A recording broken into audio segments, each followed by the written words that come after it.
How to fix Spotify something went wrong error.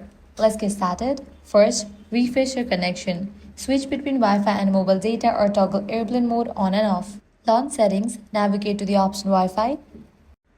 Click on the Wi-Fi network you are connected to. Forget this network, give a fresh restart to your router and then rejoin it. Also, you can switch between network, Wi-Fi and cellular data.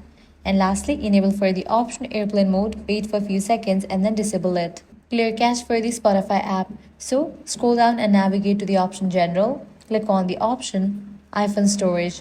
From the list of apps, find Spotify. Once you find it, launch it. Then click on Upload app. Click on Upload app for the confirmation. Then click on Reinstall app. This might fix your issue. Log out and log in back to your account. So launch a Spotify app. Click on the profile icon. Click on the settings and privacy option. Click on log out. Wait for a few minutes and then log in back to your account. Update the Spotify app.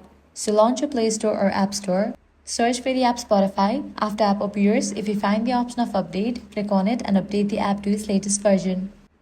Next up, you can restart your device and if needed, uninstall and reinstall Spotify to reset everything. Also, you can use the website version of Spotify. Launch your preferred browser and navigate to the website open.spotify.com. Provide your credentials and log into your account. And that's it. These are some fixes for Spotify something went wrong. If this guide helped you out, do not forget to like, share and subscribe.